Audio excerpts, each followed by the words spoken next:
Hey, Jay, what's going on? Doing the thing to the thing. How you doing, Marcus? You out in California? I'm out in California. I just came in from raking some leaves and picking up dog in the backyard. Oh, yeah, what kind of dogs you got? I got 2 German Shepherds, so there's a lot of work. I'm really happy to be home. You guys do some furious road trips, man. You guys do like these whirlwind, whirling dervish, Tasmanian devil types of little legs of tours where you play like 36 shows in 40 days. Yeah, it's like that. You know, typically our tours are about 6 weeks. That's the average. It ranges from like 6 to 8 weeks, even more than that. But, you know, you start losing track of who you are and what the hell you're doing if you stop for too long. Yeah, but you have a good time doing it, don't you?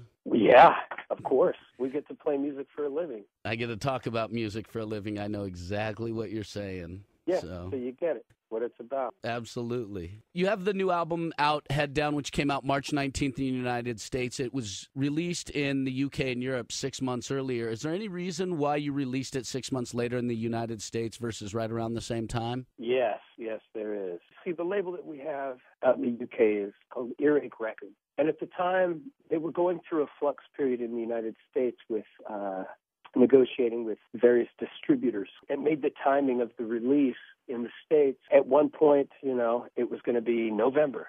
Okay, cool. And then they were setting it up to be in January, or, you know, early February, because, you know, they were going to sign a deal with this distributor, then they were going to sign with this distributor. And so we're sitting there, what the hell? You know, we're waiting because we don't like to sit. It's really poisonous to sit and rest on your laurels that way. It's already put us behind on the ethic of cranking out one record a year. Now we're already behind because of that, because we couldn't. You got to get one record finished and just put out before you start the cycle on the next. Kind of like dumping one girl to date another. You know, you can do it. I mean, you know, you could 2-time it, but it starts confusing things, and then people start getting upset. Yes, it complicates everything quite a bit when you do that. It does complicate things. Yeah, pulling the Greg Brady. Okay, that makes sense as far as distribution goes, as far as delaying the release, because I talked to Scott last year, and it was right after the September release, and they were hoping, at that time you were hoping for the November release of the record, which since I got a hold of it and I downloaded it on iTunes because it was available worldwide at that point, and it's one of the CDs that has been in my CD player on my iTunes, in my iPod, and I've been listening to it regularly nonstop. It's one of the best CDs I have heard in the last 5 or 6 years from newer bands, and it kind of blew me away. I remember the first time I heard it, I was kind of looking down writing, and the drum beat. Your first single, I can't believe I'm drawing a blank on the name. The very first, okay. The very first song on the CD. What's it called? It's where the title came from. Yeah, it's called Keep On. Keep On Swinging. And you know what that song actually was? When we first did it, I named that song Head Down.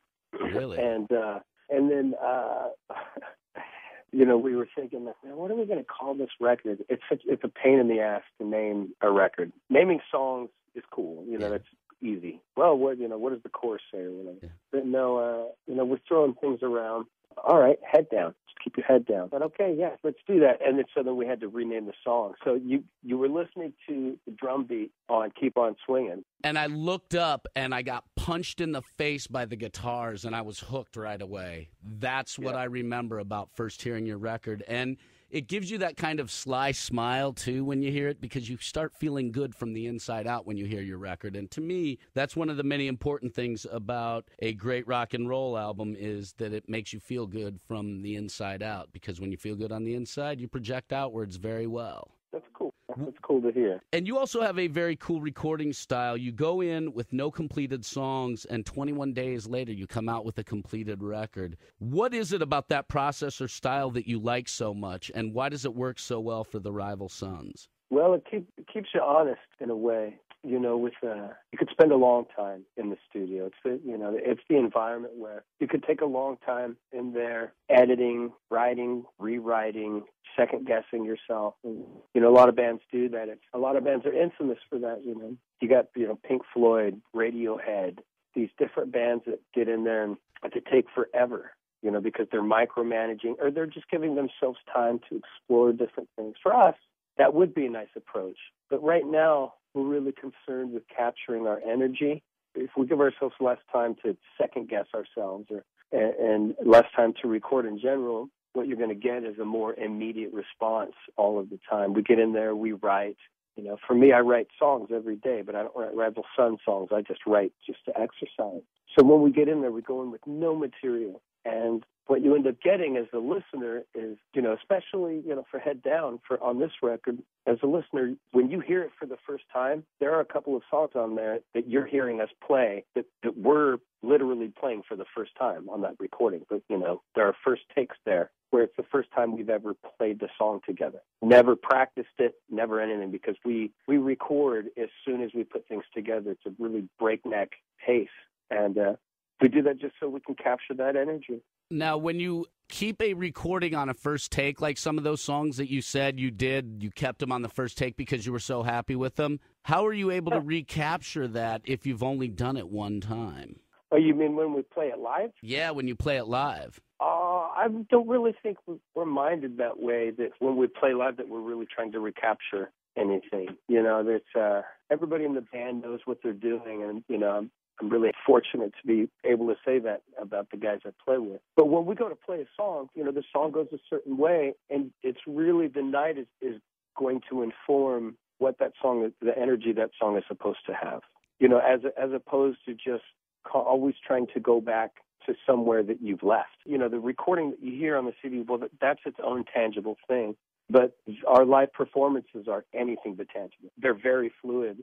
That makes sense. So basically what you're saying is that even though you don't recapture the exact energy of the song when you recorded it, you feel the crowd, and how the crowd reacts is how the energy of the song ends up. Is that kind of what you're saying? Absolutely. Absolutely. It's, every night, if you get up there, and for us, I'm very, very, very fortunate to be able to say I play music for a living. I make rock and roll for a living. I do it every day. We're playing to thousands of people every day in a different country, different city. And if you put yourself into a routine where you get up on the stage and you're reciting, you have different cues for this, got to do this thing, and choreography, and, a lot of bands do that. That's just not who we are, though. We're, I don't want to say irreverent that way. It's just we're really clued into what we're doing. And as much as the crowd is there, and we're playing for the crowd, ultimately, though, we're really playing for ourselves. We're really up there pleasing ourselves musically, in front of the crowd. And so it's like the love and the interaction, the energy of the crowd, it's always a different thing because you get all that collective energy under one roof. It's always going to be different. Interesting. That's true. Now, that's an interesting way of looking at it. And I love when bands look at everything from a different perspective versus the formulaic responses that you tend to get from some bands when you interview them. So to hear this is so refreshing because it gives a new outlook not only on rock and roll, but how you guys are and how you're different from everybody else. In fact, in multiple band interviews and CD reviews, I have read words and phrases used as descriptives for the Rival Sons like rebellious, dirty, booty-shaking rock and roll, pushing the limits, crossing the line. Are these accurate? Well, who's that going to make me if I agree or disagree? It's for people that do what you do, Marcus, to say if that's accurate or not, I tend to think that in the life and performance and writing, you're a lot more comfortable in your own skin until you walk in front of a mirror that way. If I could tell you, we're super rebellious, man, and we just don't care about anything. I think you get tunnel vision is really what it is. Okay. Booty shaking? Yeah, man, of course. If there's a booty, I want booties to be shaken. That's what they're for. All of those things, we hear, these different tags, and descriptions of us. It's always interesting, Everybody's always got a little bit of a different spin on how they see what we're doing, resurrection. I've heard retro a lot, which I don't really like that term. I don't like that term in describing your sound because, yes, you pull on the influences, but you have a modern sound and you have your own sound that's unique. So to me, retro doesn't, I'm not a fan of that words with you guys. Yeah, so. I mean, I've my feelings with retro. Retro to me, the term retro it lacks originality. It seems like it's a lazy label. Mm-hmm. People will say like throwback or, resurrection rock or, these different things. For, the voyeur looking in at what we're doing, I can understand how they could look at it and they go, oh yeah, classic rock, retro, because we're a 4-piece band that doesn't use any backing tracks. It records live, and we give it everything we got. Lots of guitar solos. I'm up there screaming my head off. Crazy drummer, super melodic player. It's a classic lineup, 4-piece. We're absolutely based on the blues. So people go, oh yeah, it's retro because the last time that, that's the way that we see rock and roll. And that was really popular at a certain time.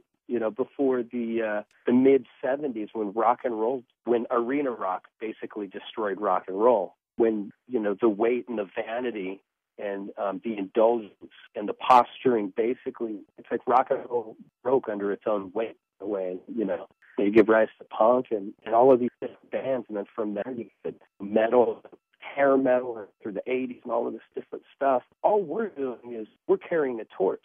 You get a band like the Black Crowes, that's a rock and roll band. When they came out, everybody said, oh, yeah, retro. It took them a long time before people would actually listen to it and go, yeah, that sounds like the Black Crowes.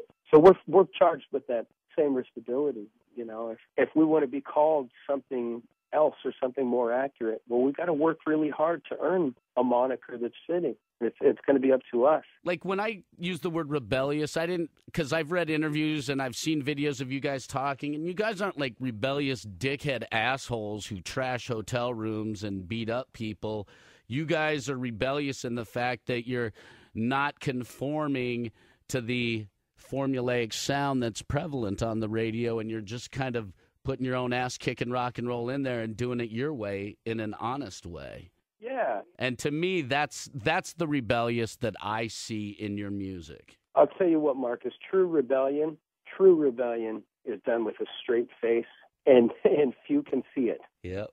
That's where the real rebellion happens. It's not worn on the sleeve. It's done under the cover of night. And another thing that I read is like the blues rock and roll, that's being repetitive. And you even said that in an interview, that when people say you're bluesy rock and roll, that's what rock and roll is. Rhythm and blues, yeah, R&B. They go, yeah, blues rock and roll. What's with this blues-infused rock and roll? That's like, what's with that sandwich you're holding there? What's with the, you guys play jazz. It's like people, they took the blues out of the rock and roll. They took the roll out so they could just have the rock. And it's got to be based on the blues. That's where rock and roll came from. It came from the fields. It came from the folk music of the United States, the blues. It's blues and jazz. It's like those are the truest original art forms that have actually come from the United States. That's true. Blues and jazz are as American as it gets, and they are about as honest as it gets, too. Totally, man. There's no straw hat and cane in vaudeville and what we're doing. We're really deft enough to plot things that way.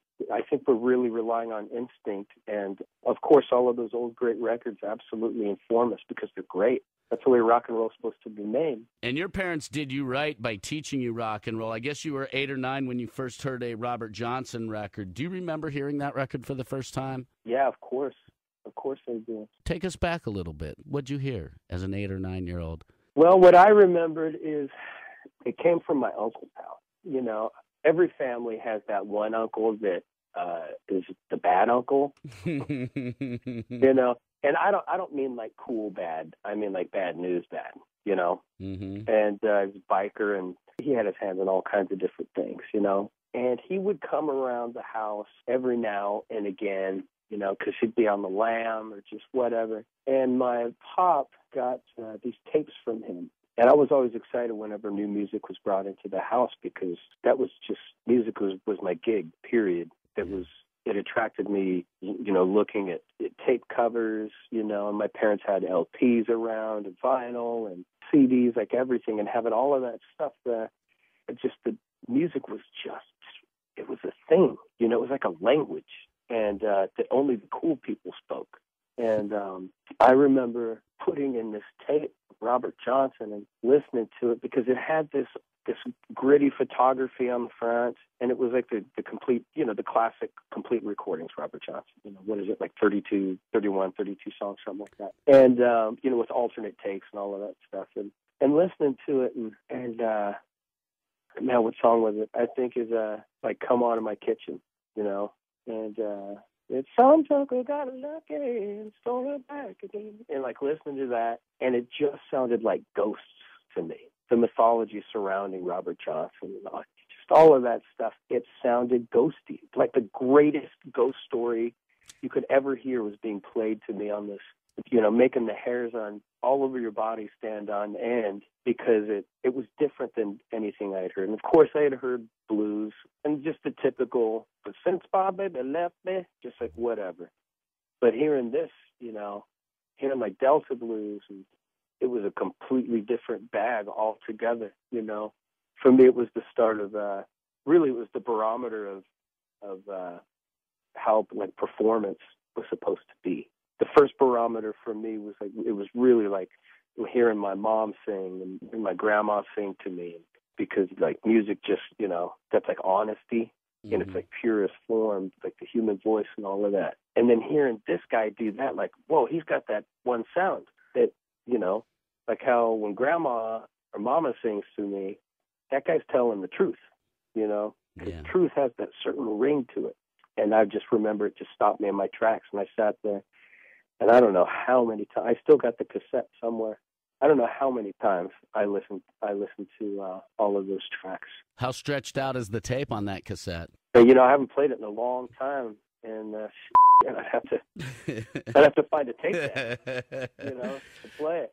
We have a couple here in Philly at the radio station still that are in use, believe it or not, which is kind of cool. I've got cases and I have hundreds and hundreds of tapes packed away. It's great that you understand, and this is another thing that comes across in your music. You're a student of rock and roll, and you know the music, and you understand it, and you feel it, and feel and understanding seem to be things that tend to be missing in a lot of the bands that are rock bands, not rock and roll bands, but rock bands. To me, as a music lover, music that I'm drawn to is music that I can feel and that exudes that passion. And you guys do that. You understand, you respect the roots, but you give it your own flair. And that, to me, is a key to being a great rock and roll band. And that's just some knucklehead on the radio giving an opinion about what he likes. So yeah, I hear you, man.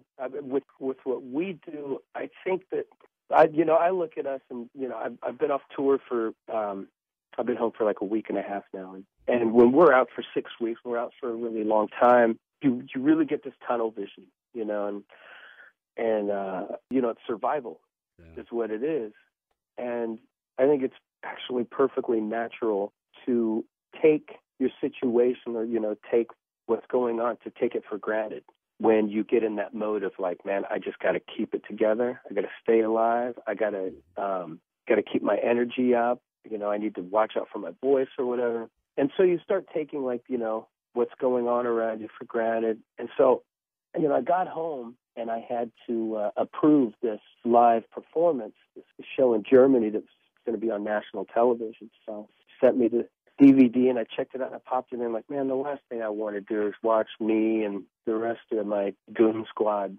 do our thing. I just came home from war. I just want to relax. I don't want to watch war movies, Yeah. And so I put it in, and I'm sitting there, and I got a glass of scotch, and I'm just relaxing in the evening, and I'm looking at it, and I was able to get like just a little bit of a glimpse, like, wait a minute, and it kind of, it was romantic, like looking at the band, like, damn, Scott is really good. Damn, Miley's really good. Damn, Robin is crazy good. And just looking at that and going, you know what is it?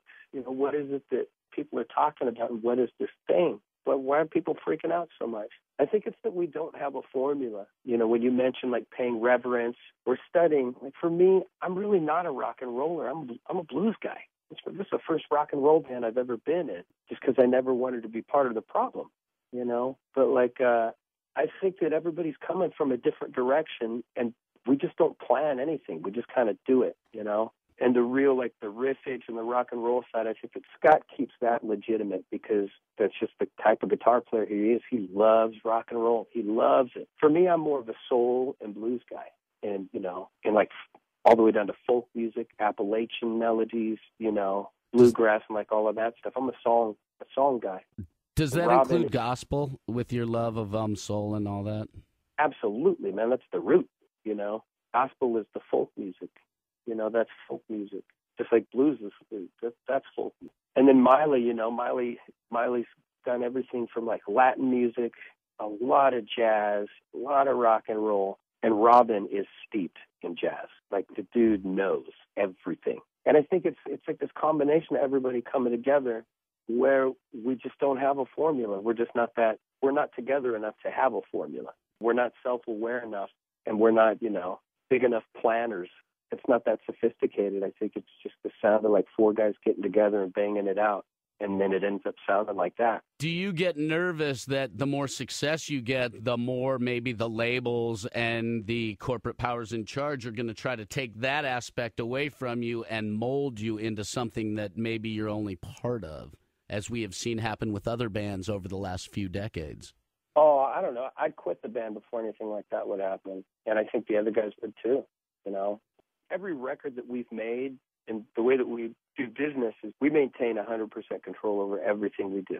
And I couldn't imagine not doing that, The music industry, it's definitely a burning building. You look at all of the labels and the way that things have typically, the way they used to be, the way that they've always been done, where you get people making these creative decisions and informing, you're stylistically this, or you need to do that. You need to appeal to this demographic. You need to hit this market.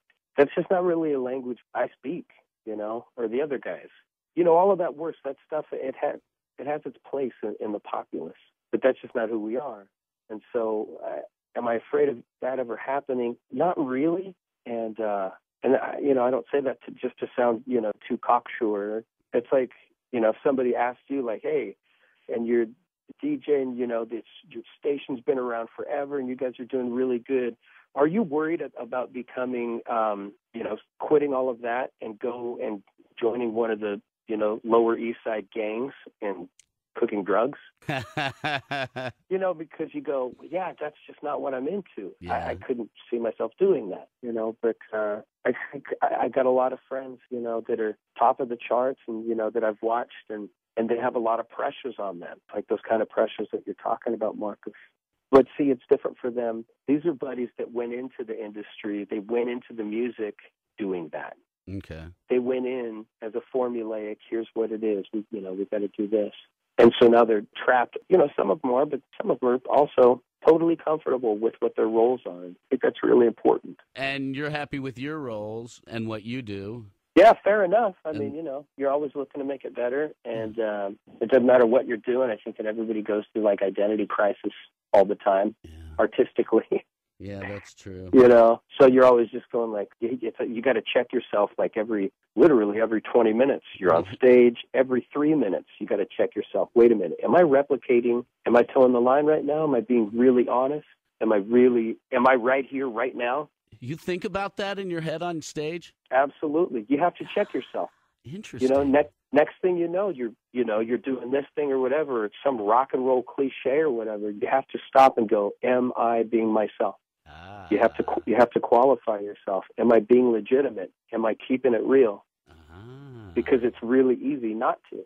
Interesting. I did not know that you thought about that type of stuff on stage. I figured getting lost in the moment wouldn't allow your mind to wander like that. That's exactly what it is. Those two are the same thing.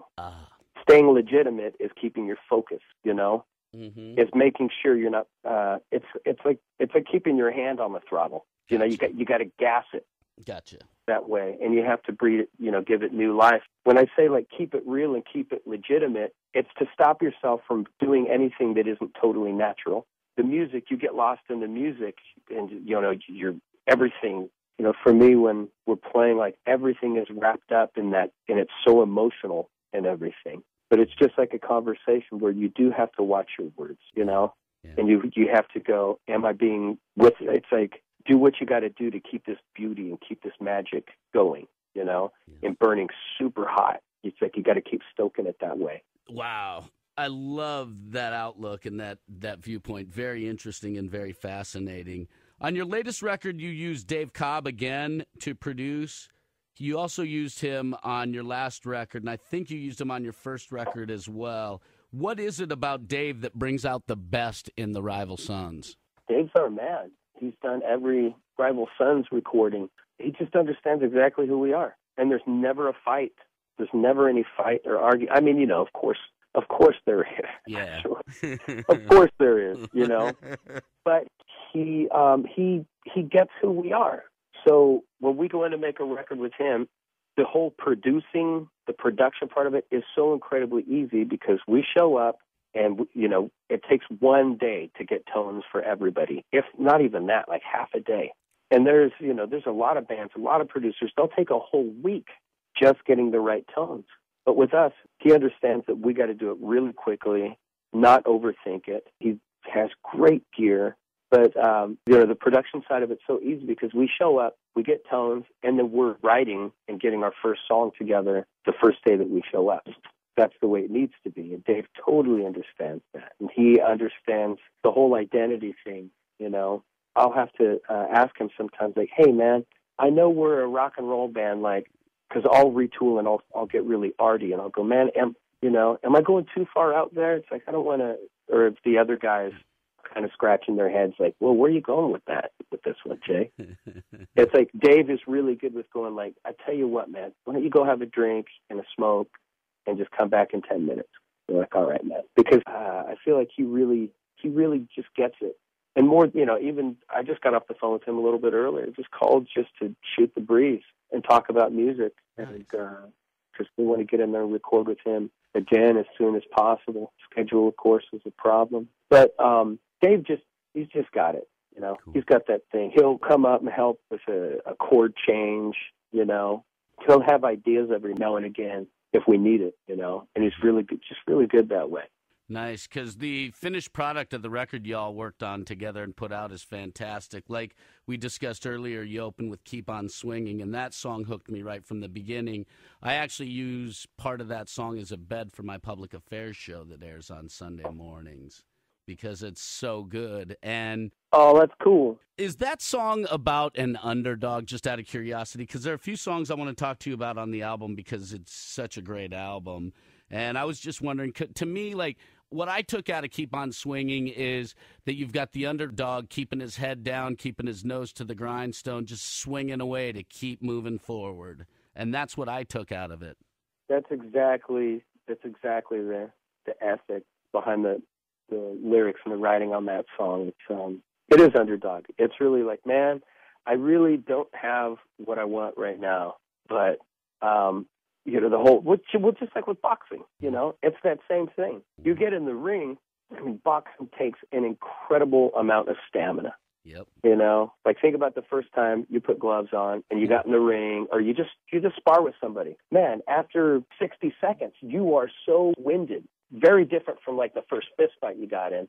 First fist fight, you had all this adrenaline. But when you're boxing and you're in there and you're slugging it out, man, you just can't, you're looking for a knockout and you're taking the punches. With the whole put your head down, keep on swinging is that the whole haymaker, it's like you're past the point of exhaustion and it's just stay on your feet, keep your head down, keep on swinging. And with the haymaker, you might land something because many a great fight has been decided through the employment of a haymaker. You've seen it. You've seen it where it's like, whoa, those guys are exhausted. That dude is so exhausted. He's already gone down 4 times. Yep. And now he's thrown the haymakers out there. Oh, no way. He's down. Oh, my God, he just connected. Yep. Oh, my God. He knocked that guy out. Oh, my God. Did you see? Rewind that. Oh, damn.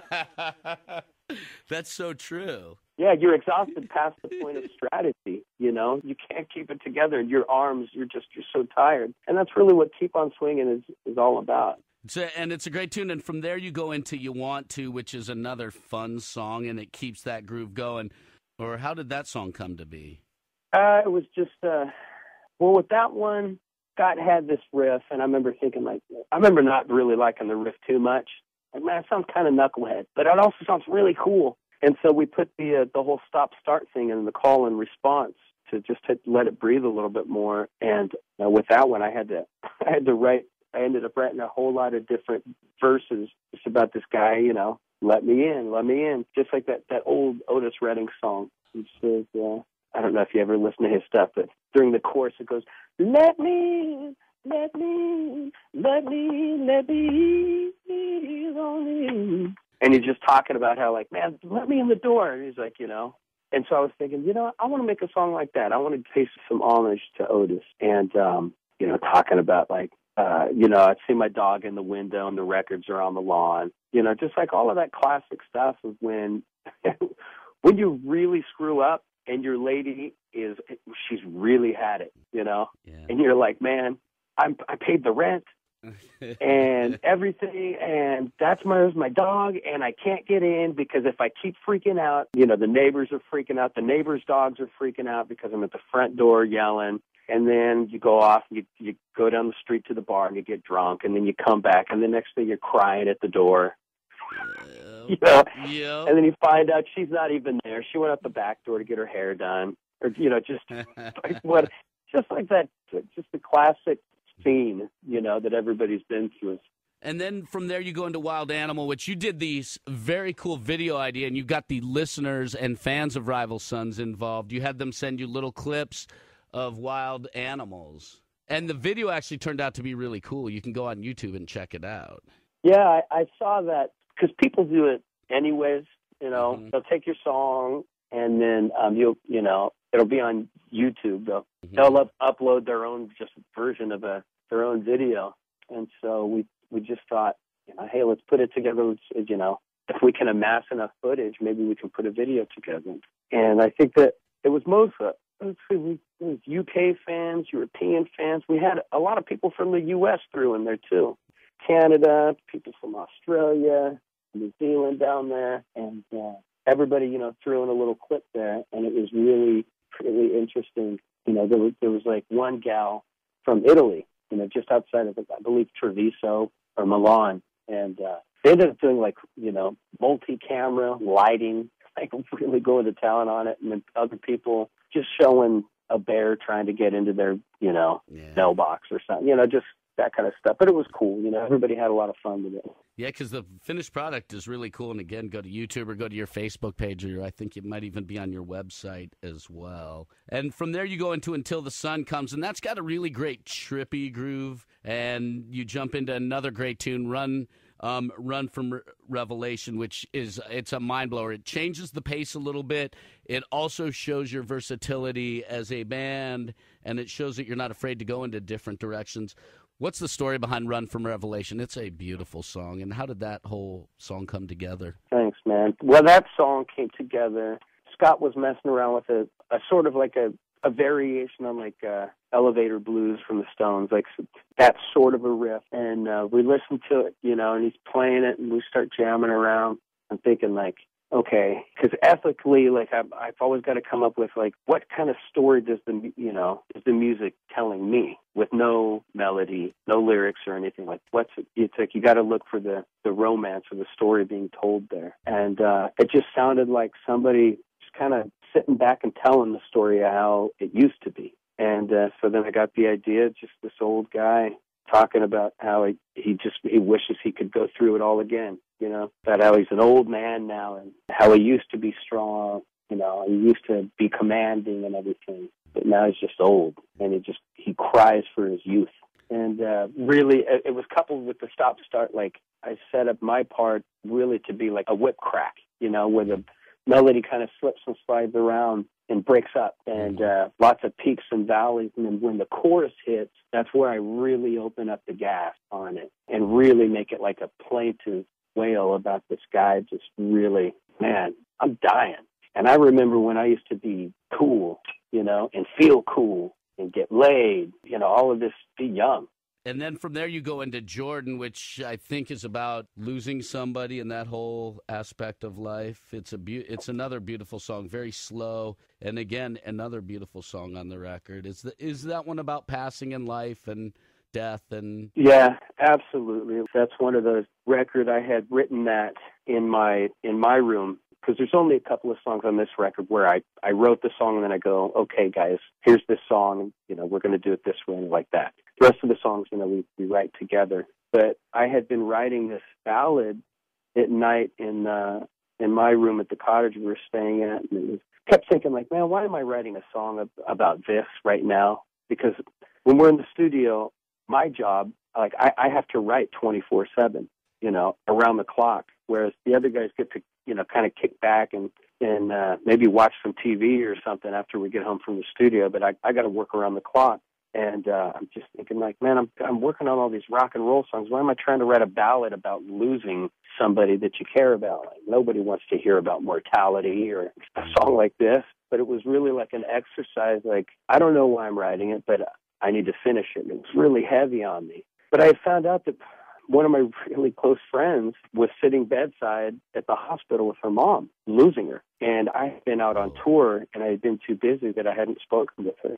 And the night that I finished it, the very next morning, I got an email from her letting me know that her mom had fallen ill and that she had passed away. So it was really one of those things like, all right, I guess everything happens for a reason, and that's why I was writing it, It was like, it was directly that scenario that I was writing about. And, yeah, kind of a trippy story, but stuff like that happens every day all over the place, I guess. Yes, it does. And you're able to put it in song, which makes it even more beautiful in a way. From there, you go to All the Way, which kind of has like some kind of wonderful groovy vibe to it. And then you jump into The Heist. And right after The Heist is my absolute favorite song on the record, which is Three Fingers. Yeah.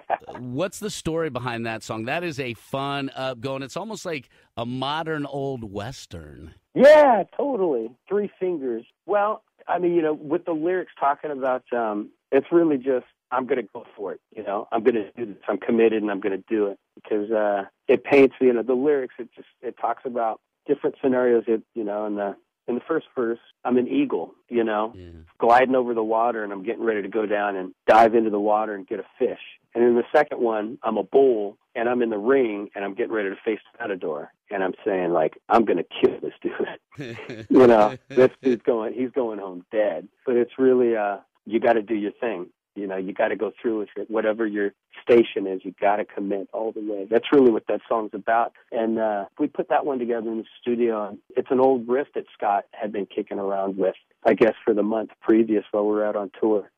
Hey, here's what I got. And so the whole band put that one together really quickly. It's a great tune, and it's fun to listen to. I'm sure it's a fun song to play live. Yeah, it is. It is. I'll tell you what, man, how about Miley's drums on that song? I remember when he was laying it down, just going like, man, this guy sounds furious. The drums and the bass, which we haven't even talked about at all, are fantastic. Your rhythm section's so solid throughout the whole album, and it's amazing how much of a difference that makes.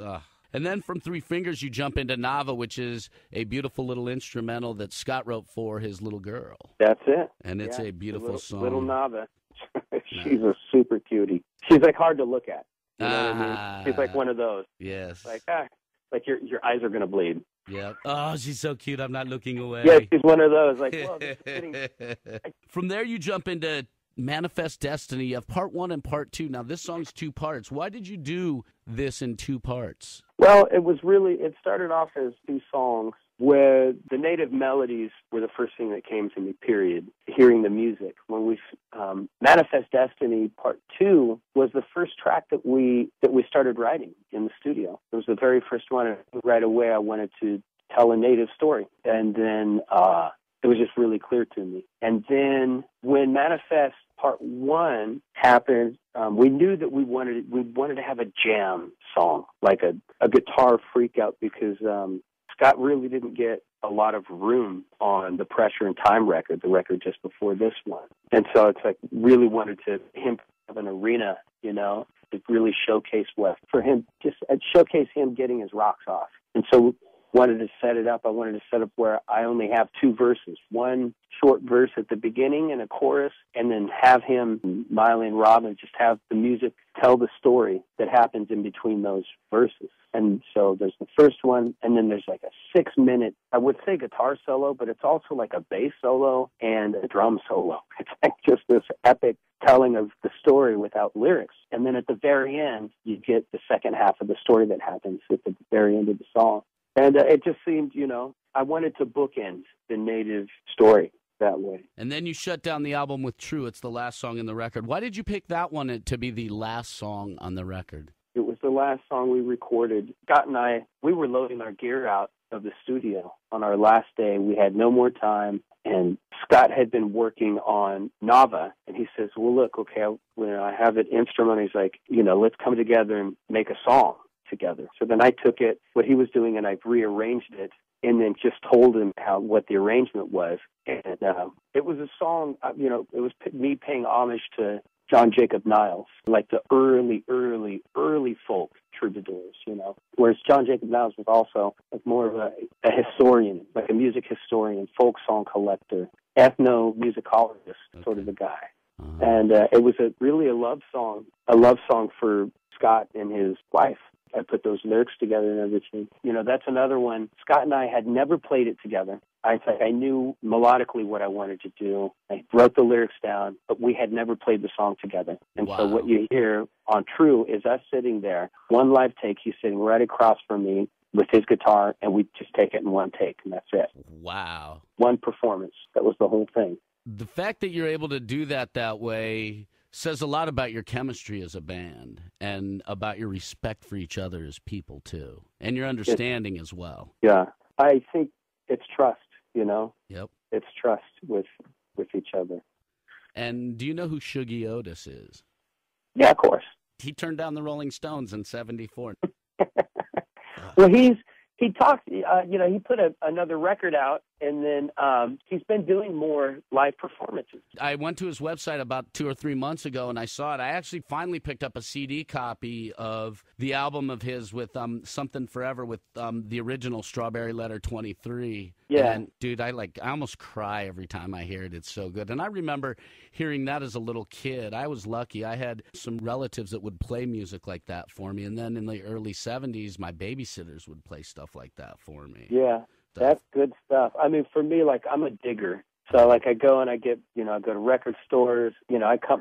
I'm always asking at the different record stores, like, hey, man, turn me on to something. Mm-hmm. Always thought, whenever I to my friends, hey, have you heard anything? What are you listening to? Yeah. And that's really, that's the telephone line. Yep. As and growing up, I was always asking my teachers, even in grade school, like 5th, 6th grade, what kind of music do you listen to? Yeah. What do you got? Cool. And then I would save up my money, and I would have all kinds of blank tapes. I'd go to the store and spend all my money on blank tapes. And so then I would tell my teachers, like, oh, you're listening to this, listening to that. Oh, what? Camper Van Beethoven? Oh, what do you got? REM? Like, whatever. And I would collect tapes because I would bring my tapes. I'd go, I tell you what, here's 3 tapes. Can you do me a favor and tape, like, your 3 favorite records that you're listening to right now? And be like, oh, yeah, sure. And they were always entertained. Like, oh, how cool. He loves music so much. Mm-hmm. That's awesome. But that's always been the thing, is just ask people, hey, what are you listening to? What do you got, man? What do you got? And that was always the jam. That's awesome that you were asking your teachers that. Yeah, I remember being in 6th grade or 5th grade, and it's like, oh yeah, this band, Camper Van, they listen. So it's like, Where the Hell is Bill, and Take the Skinheads Bowling, and The Eye of Fatima, and all of these different records. But not only that, but that's how I found out about older artists. That's where I had one teacher that used to burn records for me onto tapes, and that's where I heard Axis Bold as Love for the first time. That's where I heard Jimi Hendrix live at Monterey for the first time, and then the B side of that record, which is Otis Redding live at Monterey. And I mean, I still have these tapes, and I got these when I was 10 years old, and they blew my head open. It's amazing. Yeah. I had this great teacher, and I tracked him down, and I'll go have a beer with him every now and again. That's awesome. But that used to burn me all of these great, huge record collections, used to make all of these tapes for me. And then I'd hit him up and it'd be like, hey, man, I've saved up all my bread, and this is a chrome tape. Remember the chrome tape? Yes, I remember the chrome, yeah. I'd be like, man, can you do me a favor? Can you put, I need blonde on blonde. But can you put it on chrome, Like, does your tape recorder have, like, the chrome thing? And he's like, oh, yeah. And Dolby? Right, yeah, totally. Dolby B and Dolby C. Yeah, well, I would tell my teachers, be like, turn that Dolby shit off. Don't use the Dolby. I'll use the Dolby when I listen to it if I need it. But don't, because I would tell them, if you turn the Dolby on when you record it, it up. But it's like, let me do that. I'll handle the tape compression on my end. Make it just like record it super hot. So they would do that. Man, Sly and the Family Stone. Oh, yeah. Parliament Funkadelic, like yeah. records and like all of that stuff. I used to listen to, my dad was into Sly Stone, so yeah. He was into Neil Young and Bob Dylan, too, so I got that from him. And then we had family friends who had thousands and thousands of R&B records, and I would go over there and the mother, who was my parents' age, would just play album after album for me. It was heaven. That's it, man. That's where I heard Shuggy and stuff like that for the first time when I was a kid. Totally. Yeah. It's like, even now I'm a man. And when I was a little boy, I knew, I was going to play music. That was always my thing. Like, there was never any option ever. Yeah. Like, I'm going to play music. I'm going to play music for the rest of my life. That's it. I want to be part of this. I want to tether my life to this beautiful thing, this beautiful gift that we have of communication through music. And so, if when I was a little kid, like, 10, 12, even 10 or 12 years old, somebody would have said, okay, look, you know how all of the people that sell records and, all of the artists you're seeing on MTV and like everything now, how they're all making all kinds of money? Yeah.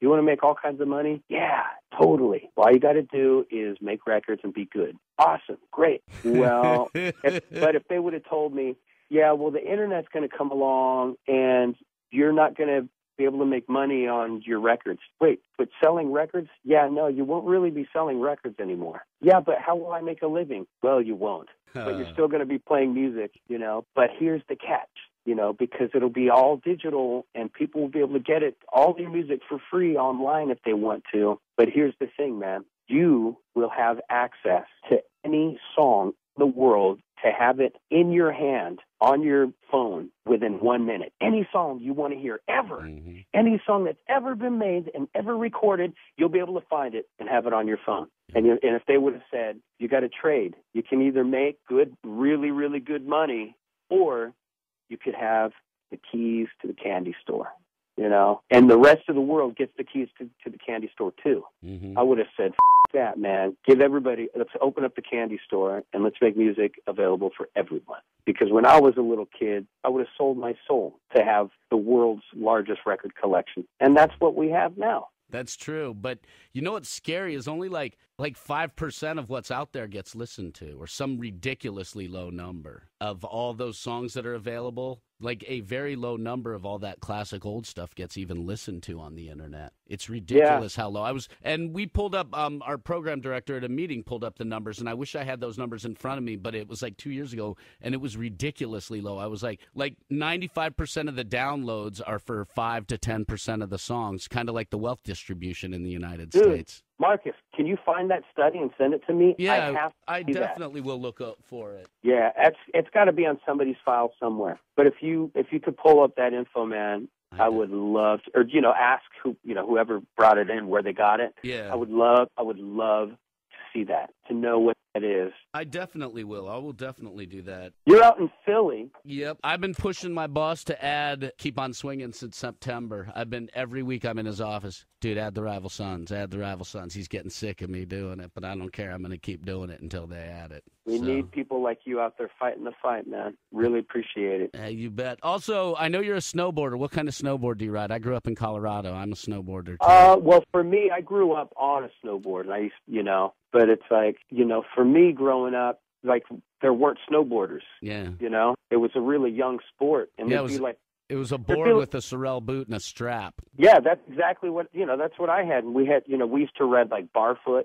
I don't even think Chuck Barfoot's around anymore. Barfoot snowboards, the best boards, period, Jake Burton. Burton boards are great. I ride a Never Summer, but Burton boards are amazing. Yeah, those were my favorite ones because I used to compete in like GS and Super GS. Oh, wow. And so and Burton would have these asymmetrical boards that were perfect for that. And then, man, like old companies like Kemper, but it's like, Joyride. Yep.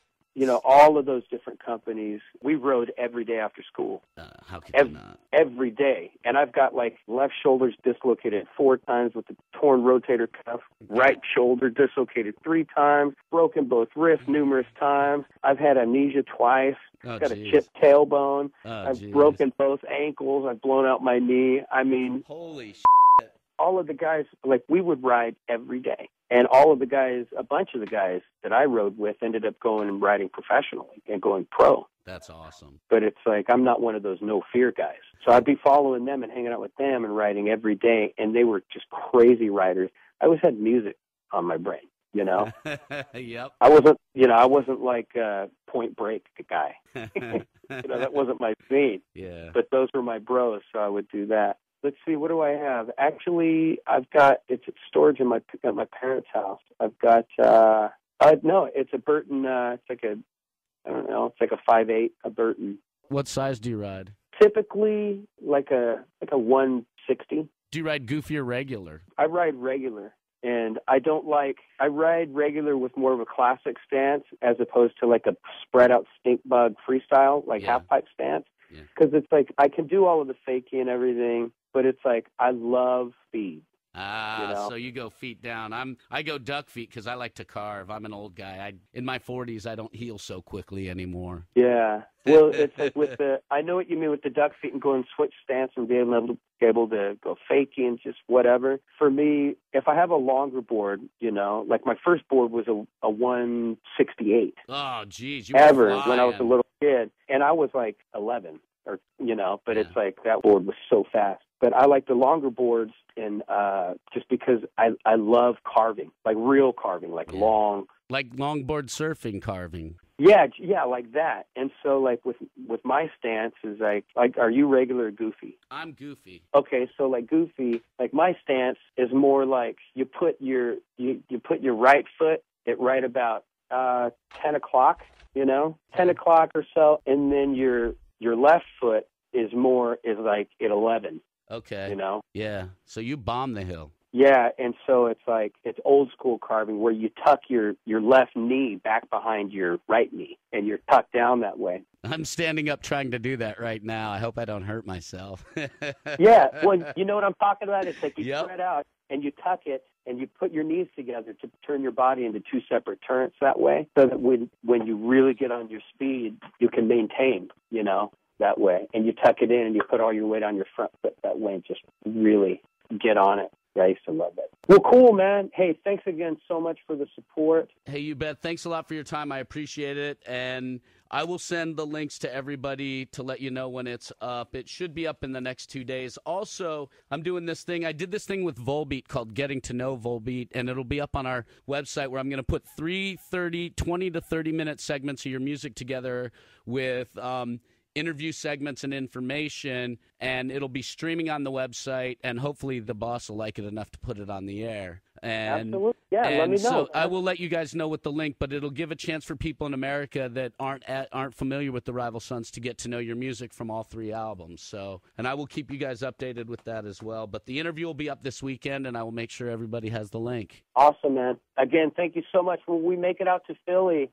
make yourself known, man. I definitely will. Love to have a drink with you guys. That sounds really good. You take care, Marcus.